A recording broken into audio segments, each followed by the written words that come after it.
ओम शांति। आज 11 फरवरी 2022। आज की ईश्वरवाणी की मुख्य पंक्तियाँ हैं। मीठे बच्चे, सदा अपने को राजऋषि समझकर चलो तो तुम्हारे सब दिन सुख से बीतेंगे। सदा अपने को राजऋषि समझकर चलो तो तुम्हारे सब दिन सुख से बीतेंगे, माया के गुटके से बचे रहेंगे। प्रश्न है, कौन सा चांस तुम्हें अभी है फिर नहीं मिलेगा? उत्तर है, अभी थोड़ा समय है जिसमें पुरुषार्थ कर पढ़ाई से ऊंच पद पा सकते हैं, फिर ये चांस नहीं मिलेगा।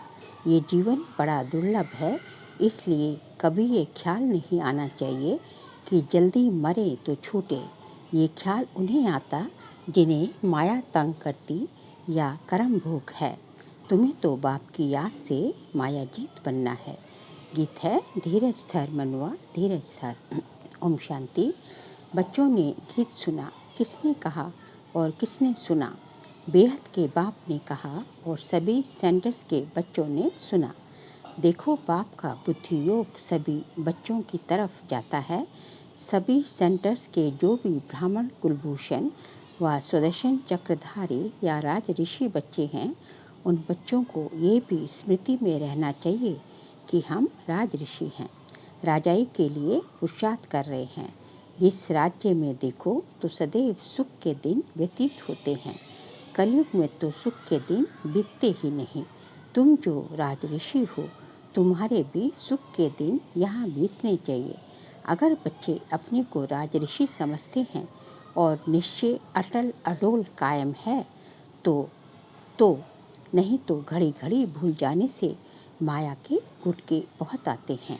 बच्चे जानते हैं हम बाप से राजयोग सीख रहे, सदा सुख का वर्षा ले रहे हैं। बाबा कहते हैं, आगे बाबा ने कहा कि यह बच्चे जानते हैं कि हम बाप से राजयोग सीख सदा सुख का वर्षा ले रहे हैं या नर से नारायण बन रहे हैं, सो तो सिवाय परमपिता परमात्मा के कोई बना न सके। परमपिता परमात्मा जब कहा जाता है तो किसी साकार व आकार की तरफ बुद्धि नहीं जाती, निराकार बाप को ही याद करते हैं। बाप धीरज देते हैं, बच्चे थोड़े थोड़े बाकी थोड़े रोज हैं। ये कलयुग नर्क बदल स्वर्ग होगा। हेवन की स्थापना, हेल का विनाश तो गाया हुआ है। भगवान स्वयं बैठ राजयोग सिखाते हैं। कोई भी मनुष्य चाहे हेल का चाहे हेवन का हो, राजयोग सिखला न सके। बच्चे जानते हैं हम ब्रह्मा मुख वंशावली ब्राह्मण कुलभूषण ही सुदर्शन चक्रधारी हैं। हम आत्माओं को सृष्टि चक्र की नॉलेज देते हैं। देवताएं ये नहीं जानते। सुदर्शन चक्र श्री कृष्ण को व विष्णु को नहीं दिया है। सुदर्शन चक्र श्री कृष्ण व विष्णु को ही क्यों दिया है? क्योंकि तुम ब्राह्मण अभी संपूर्ण नहीं बने हो, नीचे ऊपर होते रहते हो। यह सुदर्शन चक्र निशानी है फाइनल की। आज तुम सुदर्शन चक्र फिराते हो, कल माया से हार खाकर गिर पड़ते हो, तो तुमको अलंकार कैसे दे सकते? सुदर्शन चक्र तो स्थायी चाहिए, इसलिए विष्णु को दिखाते हैं। ये बहुत गुह्य बातें हैं। जहाँ भी विष्णु का मंदिर हो व कोई भी सुदर्शन चक्रधारी का मंदिर हो, वहाँ जाकर तुम समझा सकते हो। श्री कृष्ण को भी सुदर्शन चक्र देते हैं। राधे कृष्ण युगल के चित्र में सुदर्शन चक्र नहीं देते हैं। सुदर्शन चक्रधारी तो तुम ब्राह्मण कुलभूषण हो, जिनको परमपिता परमात्मा सुदर्शन चक्रधारी या त्रिकालदर्शी बनाते हैं। वही जब देवता बनते हैं तो उनको त्रिनेत्री त्रिकालदर्शी त्रिलोकीनाथ नहीं कह सकते, क्योंकि अभी तो हम स्वर्ग की सीढ़ी ऊपर चढ़ते हैं। सतयुग से तो सीढ़ी नीचे उतरनी होती है। वहाँ यह ज्ञान होता नहीं। वहाँ ये मालूम होता तो तुम राजाई कर ना सको, यही चिंता लग जाए। तो अब बाप बैठ बच्चों को धीरज देते हैं कि घबराओ मत, माया पर जीत पानी है। माया के तूफान आएंगे जरूर, विघ्न पड़ेंगे, इसका इलाज है योग में रहो। माया योग भी तोड़ेगी, परंतु पुरुषार्थ कर योग में रहना है। जो योग में रहेंगे तो उनकी आयु भी बढ़ेगी। जितनी आयु बड़ी होगी उतना अंत तक बाप से योग लगाए वर्षा लेंगे। योग से तंदुरुस्ती को भी ठीक करना है। इसलिए बाबा कहते हैं योगी भव, मेरे को निरंतर याद करो। जितना पुरुषार्थ करेंगे उतना स्वर्ग में प्रारब्ध पाएंगे। तो बाबा कहते हैं बच्चे योग में रहो तो तुम्हारे विकर विनाश होंगे। बाकी थोड़ा समय है, तुम ऐसे नहीं कहेंगे कि विनाश जल्दी हो तो हम स्वर्ग में जाएं, क्योंकि ये जीवन बड़ी दुर्लभ है। ऐसे नहीं कि अभी शरीर छोड़ फिर नया शरीर लेकर पढ़ाई पढ़ सकेंगे। बाल अवस्था में ही होगा तो विनाश आरंभ हो जाएगा। बालिक भी नहीं बन सकेगा, क्योंकि इसमें छोटे बड़े सबका विनाश होने वाला है। जल्दी मरे ये वही कहेंगे जिनको माया बहुत तंग करती है या कोई कर्म भोग है उनसे छूटना चाहते हैं, परंतु ये चांस फिर नहीं मिलेगा। इसलिए पुरुषार्थ में जुट जाओ। बाकी तो जो जब समय आएगा तो ना चाहते भी सबको जाना पड़ेगा, क्योंकि बाप सबको रूहानी यात्रा पर ले जाएगा। ऐसे नहीं सिर्फ 10-20 लाख को ले जाएगा। जैसे कुंभ के मेले पर 10-15 लाख जाते हैं। ये तो आत्मा परमात्मा का मेला है। बाप स्वयं पंडा बनकर लेने आए हैं। इनके पिछाड़ी तो अनगिनत आत्माएं जाएंगे, परंतु ऐसे भी नहीं सब जल्दी जाएंगे। प्रलय हो तो फिर ये भारत खंड ही ना रहे, परंतु ये भारत अविनाशी खंड है। यहाँ बहुत रह जाते हैं। फिर सतयुग में एक ही सूर्यवंशी राजधानी स्थापन होगी। कलयुग विनाश हो सतयुग स्थापन होने में बीच का थोड़ा सा ये टाइम मिलता है। इसमें थोड़े रह जाते हैं जो नए सिर अपनी राजधानी बनाते हैं। बाकी पुरुषार्थ का यही थोड़ा समय है। इसको कल्याणकारी युग कहा जाता है। दूसरे संगम को कल्याणकारी नहीं कहेंगे, क्योंकि नीचे उतरते आते हैं। अब संपूर्ण सुख से संपूर्ण दुख में आ गए। ये नॉलेज और किसी की बुद्धि में नहीं है। आगे हम भी कुछ नहीं जानते थे, अंधश्रद्धा से सबकी पूजा करते थे। अब तो हर प्रकार की श्रीमत मिलती है। धंधा भी वही करते हैं जो कोई बिल्ला व्यापारी करे। जैसे हुनर सीखना होता है, ये है मनुष्य को देवता बनाने का हुनर। इस पर ध्यान देना है। बाप रोज अमृत वेले आकर पढ़ाते हैं, तो उस समय बाप के सामने सब सेंटर्स के बच्चे हैं। बाबा कहते हैं मैं तुम सभी बच्चों को याद करता हूँ। इसमें माया मुझे कोई विघ्न नहीं डालती है। तुम बच्चे मुझे घड़ी घड़ी भूल जाते हो, माया तुमको विघ्न डालती है। कोई लिखते हैं बाबा हम बच्चों को ना भुलाना, परंतु मैं तो कभी नहीं भूलता। मुझे तो सबको वापस ले जाना है। मैं रोज याद प्यार देता हूँ, बच्चों को खजाना भेज देता हूँ। सबको ललकार करता रहता हूँ कि बाप की श्रीमत पर बेहद का वर्षा लेने का पुरुषार्थ करो। इसमें गफलत व बहाना मत करो। कहते हैं कर्म बंधन है, ये तो तुम्हारा है, बाप क्या करे। बाप कहते हैं योग में रहो तो कर्म बंधन कटता जाएगा। तुमसे विकर्म नहीं होंगे। आधा कल्प तुम विकर्मों से छूट जाएंगे। फिर ऊंच पद पाने के लिए सर्विस भी करनी है। मम्मा बाबा जैसे कैसे अच्छी रीति समझाते हैं। कोई बच्चे भी अच्छी सर्विस करते हैं। तुमसे कोई पूछे तुम्हारी एम ऑब्जेक्ट क्या है, तो ये कार्ड हाथ में दे दो। उससे सब समझ जाएंगे कि ये किस धंधे में लगे हुए हैं। ये तो बड़े व्यापारी हैं। हर एक की रग देखनी है। सबसे अच्छा है चक्र पर समझाना।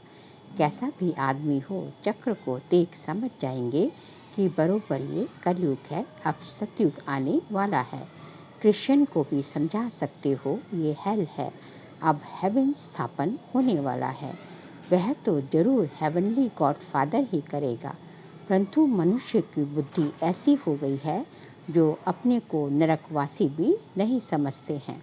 कहते भी हैं फलाना स्वर्गवासी हुआ तो समझना चाहिए जरूर हम नर्क में हैं। अभी कलयुग है, पुनर्जन्म भी जरूर कलयुग में ही लेंगे। स्वर्ग है कहाँ। बाबा तो कहते हैं शमशान में जाकर समझाओ, परंतु बच्चे झट थक जाते हैं। समझाना चाहिए, अभी तो कलयुग है। अगर स्वर्ग में पुनर्जन्म लेना चाहते हो तो आकर समझो, हम भी पुरुषार्थ कर रहे हैं, जो फिर नर्क रहेगा ही नहीं। स्वर्ग में चलना है, वहाँ विष नहीं मिलेगा, उसको यहाँ ही छोड़ना पड़ेगा। कैसे? ये बाबा युक्तियाँ बताते हैं। आगे बाबा ने कहा, नेपाल में विजयादशमी के दिन छोटे बड़े सब शिकार करते हैं। तुमको भी सबको समझाना है, घर घर में शिव का और लक्ष्मी नारायण का चित्र जरूर रखना है। नौकरों को, मिस्त्रियों को भी समझाना है कि मौत सामने खड़ा है। बाप को याद करो तो वर्षा मिल जाएगा। बाप सभी की मनोकामना स्वर्ग के लिए पूरी करते हैं। योग लगाने से बाप साक्षात्कार भी करा सकते हैं। बाप है ही कल्याणकारी, तो बच्चों को भी ऐसा कल्याणकारी बनना है।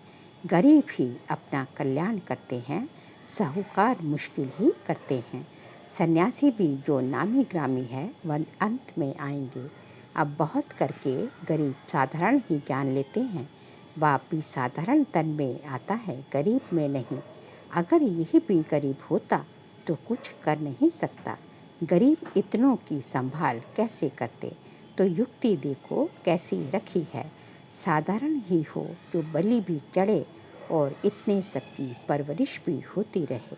इनके साथ साथ और भी बहुत बलि चढ़कर वारिस बन गए।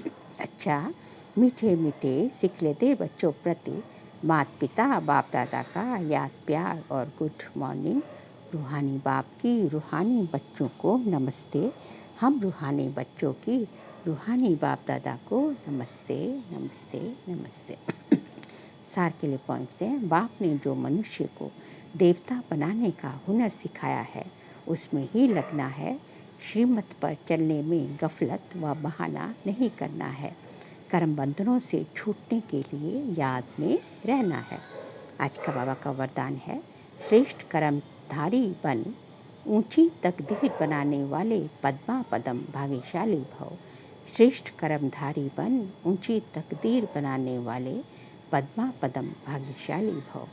जिसके जितने श्रेष्ठ कर्म हैं उसकी तकदीर की लकीर उतनी लंबी और स्पष्ट है। तकदीर बनाने का साधन है ही श्रेष्ठ कर्म। तो श्रेष्ठ कर्मधारी बनो और पद्मा पदम भाग्यशाली की तकदीर प्राप्त करो। लेकिन श्रेष्ठ कर्म का आधार है श्रेष्ठ स्मृति। श्रेष्ठ से श्रेष्ठ बाप की स्मृति में रहने से ही श्रेष्ठ कर्म होंगे। इसलिए जितना चाहो उतना लंबी भाग्य की लकीर खींच दो। हाँ, इस एक जन्म में अनेक जन्मों की तकदीर बन सकती है। स्लोगन है, अपनी संतुष्टता की पर्सनालिटी द्वारा अनेकों को संतुष्ट करना ही संतुष्ट मणि बनना है। अपनी संतुष्टता की पर्सनालिटी द्वारा अनेकों को संतुष्ट करना ही संतुष्ट मणि बनना है। बाबा कहते हैं कि स्वयं भी संतुष्ट रहना और दूसरों को भी संतुष्ट करना, यही जो है संतुष्टता की पर्सनालिटी है, संतुष्ट आत्मा की पर्सनालिटी है। इसे ही जो है संतुष्ट मणि बनना कहा जाता है। आगे जो है माता श्री जी के अनमोल महावाक्य हैं, ये जो मनुष्य गीत गाते हैं ओ गीता के भगवान, अपना वचन निभाने आ जाओ। अब वो स्वयं गीता का भगवान अपना कल पहले वाला वचन पालन करने के लिए आया है और कहते हैं, हे बच्चे, जब भारत पर अति धर्म ग्लानि होती है तभी मैं इसी समय अपना अंजाम पालन करने, वादा निभाने के लिए अवश्य आता हूँ।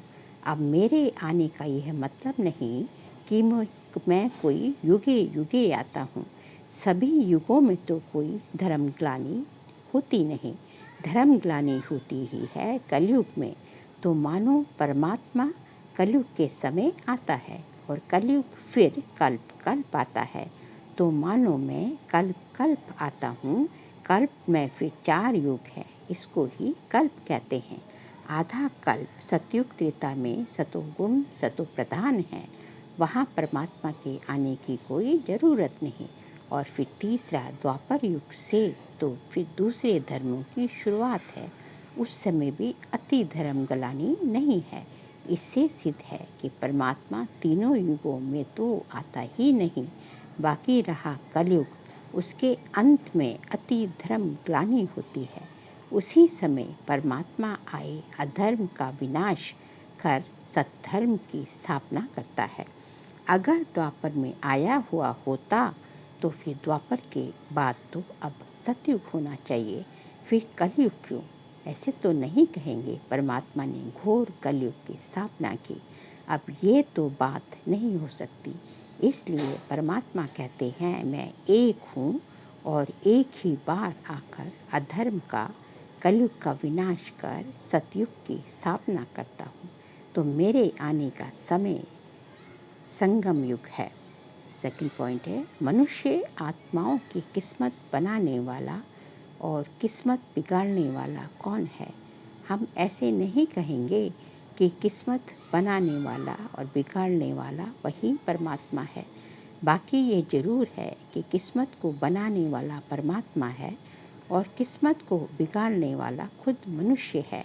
अब वह किस्मत कैसे बने और फिर गिरे कैसे, इस पर समझाया जाता है। मनुष्य जब अपने को जानते हैं और पवित्र बनते हैं तो फिर से वो बिगड़ी हुई तकदीर को बना लेते हैं। अब जब हम बिगड़ी हुई तकदीर कहते हैं तो इससे साबित है कोई समय अपनी तकदीर बनी हुई थी जो फिर बिगड़ गई। अब वही फिर बिगड़ी तकदीर को परमात्मा खुद आकर बनाते हैं।